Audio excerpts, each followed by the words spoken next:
Parlons franchement si vous me le permettez. Si votre santé, votre confiance en vous et votre avenir en tant qu'homme particulièrement après 60 ans vous importe, alors cette conversation que nous allons avoir aujourd'hui est essentielle. Il existe, voyez-vous, certaines habitudes, parfois quotidiennes, parfois anodines en apparence, qui peuvent disons, éroder la fonction érectile, altérer la sensibilité, et même sur le long terme compromettre votre santé sexuelle. Mon intention aujourd'hui n'est pas de vous alarmer. Bien au contraire, je suis ici pour vous donner les clés pour vous aider à comprendre. Car, lorsqu'on sait ce qu'il faut éviter, on peut alors activement protéger sa vitalité, sa confiance et sa dignité pour de nombreuses années à venir. Avant que nous n'entrions dans le vif du sujet, si le cœur vous en dit, un petit j'aime sous cette vidéo permet à d'autres hommes qui se posent peut-être les mêmes questions de la trouver plus facilement. Et si vous découvrez cette chaîne, je vous invite à vous abonner pour ne pas manquer nos prochaines discussions. J'aimerais aussi beaucoup savoir, depuis quelle région vous m'écoutez aujourd'hui? Dites-le moi dans les commentaires. J'apprécie toujours de voir cette communauté d'hommes venant de toute la France, et parfois de plus loin, qui décident de prendre leur santé en main. Voici une vérité que peu d'hommes réalisent vraiment: votre fonction érectile est comme un voyant lumineux sur le tableau de bord de votre corps. Quand quelque chose ne va pas, que ce soit votre circulation sanguine, vos hormones, ou même la santé de votre cœur, l'érection est souvent le tout premier endroit où le problème se manifeste. Une érection qui faiblit, qui n'est plus ce qu'elle était, ce n'est pas simplement la faute à pas de chance ou un signe inévitable de vieillesse. Non. C'est votre corps qui vous envoie un message qu'il est crucial d'écouter. L'ignorer, c'est être risqué de manquer l'opportunité de prévenir des problèmes bien plus graves comme une maladie cardiaque. Y prêter attention, c'est se donner le pouvoir de changer les choses. Pour ceux qui ne me connaissent pas encore, je suis le docteur Catherine Solano, médecin urologue. Depuis de nombreuses années, je me consacre à la santé masculine et j'ai eu le privilège d'accompagner des milliers d'hommes confrontés à ces questions. Qu'il s'agisse de dysfonction érectile, de troubles hormonaux ou de problèmes de prostate. Et je peux vous le dire avec certitude, de petits changements faits avec constance peuvent entraîner une différence absolument massive. Alors allons-y pas à pas. Voici les 10 choses à ne jamais faire. Et plus important encore, ce qu'il faut faire à la place pour rester en forme, en bonne santé et confiant. Restez avec moi jusqu'à la fin, car je partagerai également une réflexion sur la manière de soutenir naturellement une meilleure circulation, sans dépendre uniquement des médicaments sur ordonnance. Numéro 1. N'ignorez pas les changements. Le premier point être le plus fondamental. N'ignorez jamais un changement dans la qualité de vos érections. J'utilise souvent cette métaphore avec mes patients: voyez votre pénis comme le canari dans la mine de charbon de votre corps. Pourquoi? Biologiquement, c'est très simple. Les artères qui irriguent le pénis sont parmi les plus petites et les plus fines de votre organisme. Elles sont bien plus petites que les artères coronaires de votre cœur ou les carotides de votre cou. Par conséquent, lorsque des problèmes de circulation commencent à s'installer, à cause du cholestérol, du diabète ou de l'hypertension, ces minuscules artères sont les premières à se boucher, les premières à se rigidifier. Elles révèlent des problèmes de circulation des années, parfois 5 à 7 ans, avant que vous ne ressentiez une douleur à la poitrine ou que vous ne fassiez un accident vasculaire cérébral. C'est une réalité statistique: les hommes qui développent une dysfonction érectile d'origine vasculaire ont un risque significativement plus élevé de subir un infarctus du myocarde dans les années qui suivent. Émotionnellement, ignorer ce signal, c'est vivre dans le déni. C'est se voiler la face et renoncer à une chance précieuse de protéger non seulement votre vie sexuelle, mais votre vie tout court. Concrètement, cela signifie que si vous remarquez que vos érections matinales disparaissent, qu'il devient difficile d'obtenir une érection ou de la maintenir, n'ayez pas honte. Ne mettez pas cela uniquement sur le compte de l'âge. Prenez rendez-vous. Parlez-en à votre médecin. C'est être le signal d'alarme le plus important que votre corps vous enverra jamais. Numéro 2. N'essayez pas de remèdes maison dangereux. En tant qu'urologue, j'ai vu des choses qui défient l'entendement. Des hommes souvent désespérés qui essaient des remèdes miracles trouvés sur Internet. J'ai vu des patients s'appliquer du vinaigre de cidre, des crèmes non identifiées, ou pire, construire des dispositifs de constriction improvisés avec des bouchons de bouteilles et des élastiques. Ces pratiques sont incroyablement dangereuses. Biologiquement, elles peuvent causer des micro-déchirures, des tissus, des lésions nerveuses. Irréversibles, des cicatrices. Ce que nous appelons une fibrose et parfois une dysfonction érectile permanente. Dans ma pratique clinique, j'ai personnellement traité des hommes qui ont fini aux urgences avec des anneaux métalliques ou d'autres objets coincés, nécessitant une intervention chirurgicale ou parfois même l'utilisation d'outils de découpe pour les retirer au risque de dommages majeurs.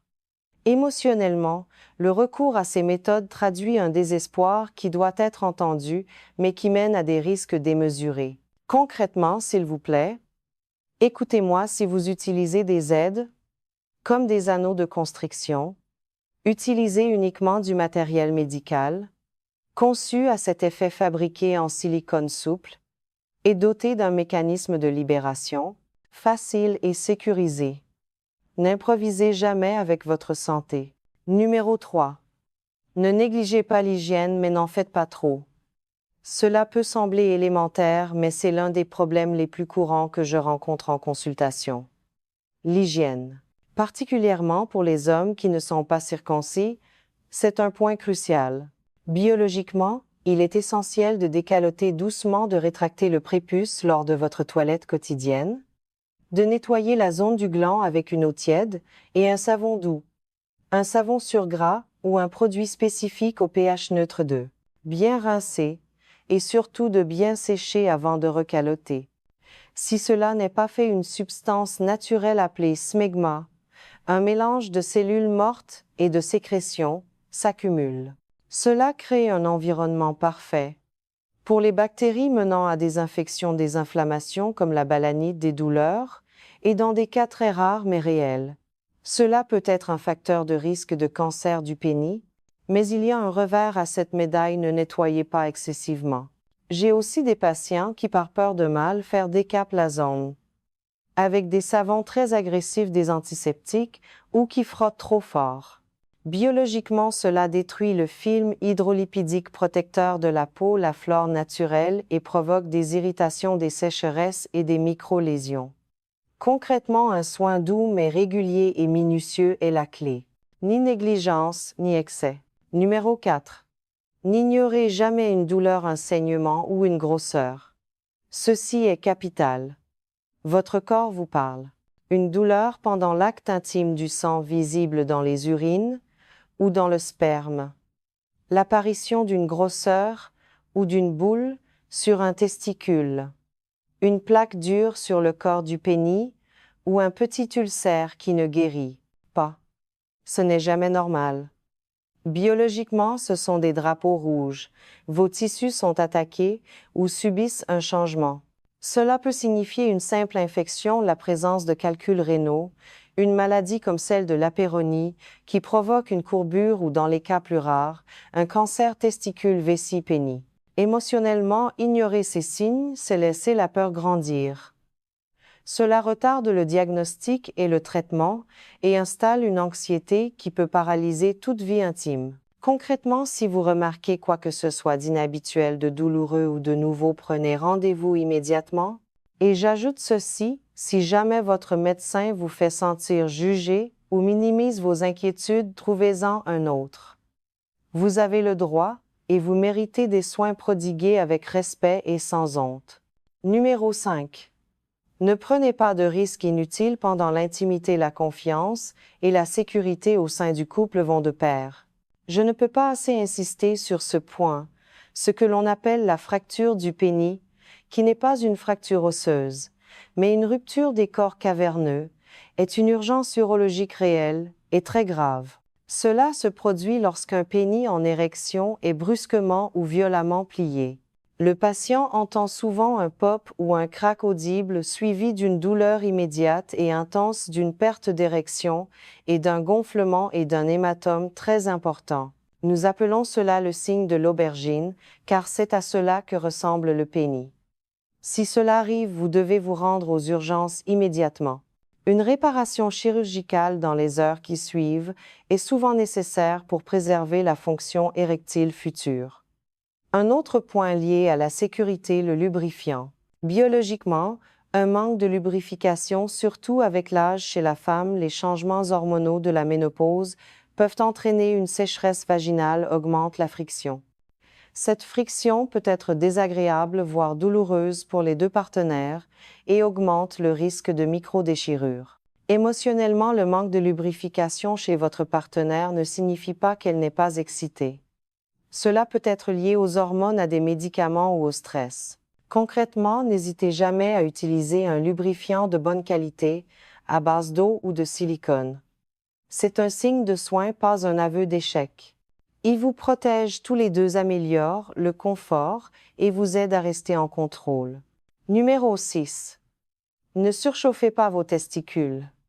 Vos testicules sont situés à l'extérieur de votre corps, dans le scrotum, pour une raison biologique très précise. Pour produire des spermatozoïdes de qualité et pour synthétiser la testostérone de manière optimale, ils doivent être maintenus à une température légèrement inférieure à celle du reste de votre corps. Environ 3-4-35 degrés Celsius au lieu de 37 degrés Celsius. Biologiquement, une chaleur excessive et prolongée endommage la spermatogenèse, la production de sperme, et peut à terme réduire la production de testostérone. Qu'est-ce qui provoque cette chaleur? De longues séances, dans un bain très chaud ou un sauna plus de 15 à 20 minutes, l'habitude de travailler pendant des heures avec un ordinateur portable posé directement sur le genou ou encore garder son téléphone portable en permanence dans la poche avant du pantalon, juste contre le scrotum. Concrètement, prenez des douches plutôt que des bains très longs et très chauds. Posez votre ordinateur sur un bureau ou un support. Mettez votre téléphone dans la poche de votre veste ou dans un sac. Ce sont de petits gestes simples pour protéger votre fertilité, si c'est encore un sujet, et votre équilibre hormonal. Numéro 7. Ne serrez pas trop fort lors de la masturbation. C'est un sujet délicat mais que je rencontre très souvent en consultation et qui crée une réelle détresse. J'ai des patients qui me disent « Docteur, tout va bien quand je suis seule, mais je n'y arrive plus avec ma partenaire ». Souvent, la cause est ce que les anglo-saxons appellent le Death Grip Syndrome, le syndrome de la poigne mortelle. Biologiquement, si vous vous habituez lors de la masturbation à utiliser une prise très ferme, très serrée, et une stimulation très intense, souvent à sec, vous conditionnez votre cerveau et vos nerfs à ne répondre qu'à ce niveau extrême de stimulation. Vos nerfs deviennent en quelque sorte désensibilisés à une stimulation plus douce, plus naturelle. Par conséquent, l'intimité avec une partenaire qui est par nature différente, plus douce, plus subtile, peut sembler insuffisante. Elle ne déclenche plus l'orgasme ou même l'excitation. Émotionnellement, c'est dévastateur. Cela crée de la frustration, un sentiment d'inadéquation et une déconnexion profonde d'avec sa partenaire qui peut se sentir pas assez bien. Concrètement, si vous vous reconnaissez dans cela, la solution est de vous entraîner, alléger la pression. Utilisez toujours du lubrifiant. Essayez d'utiliser votre main non dominante. Réapprenez à votre corps à répondre à des sensations plus douces, plus naturelles. Numéro 8. Ne fumez pas. Si je ne devais donner qu'un seul conseil pour protéger vos érections, ce serait celui-ci: ne fumez pas. Ou si vous fumez, arrêtez. S'il y a une chose qui garantit la destruction de la fonction érectile sur le long terme, c'est le tabagisme. Biologiquement, c'est une catastrophe à plusieurs niveaux. La nicotine et les milliers d'autres produits chimiques contenus dans la fumée attaquent et détruisent l'endothélium, c'est-à-dire la paroi interne très fragile de vos vaisseaux sanguins. Cette paroi est responsable de la production d'une molécule vitale, l'oxyde nitrique. L'oxyde nitrique, c'est le signal chimique qui dit à vos artères de se détendre, de s'ouvrir pour laisser le sang affluer et créer l'érection. Quand vous fumez, vous détruisez votre capacité à produire ce signal. Fumer étouffe littéralement votre circulation. De plus, le tabagisme est le facteur de risque numéro 1 du cancer de la vessie, l'un des cancers les plus agressifs et les plus récidivants que nous traitons en urologie. Émotionnellement, fumer vole votre confiance. Concrètement, arrêter de fumer est le plus grand service que vous puissiez rendre à vos artères, à votre cœur et à votre pénis. Numéro 9. Ne vous autoflagellez pas. Ne vous jugez pas. Les hommes dans notre société lient très souvent leurs valeurs personnelles, leur masculinité à leur performance sexuelle. Mais voici la vérité, celle que je vois tous les jours. Chaque homme, sans exception, a des jours sans une panne. Un moment où ça ne fonctionne pas comme on voudrait. C'est normal. C'est humain. Le problème, ce n'est pas la panne elle-même. C'est la réaction à cette panne. Si vous entrez dans une spirale de stress, d'anxiété, de peur de l'échec, est-ce que ça va marcher la prochaine fois? Vous créez un cercle vicieux.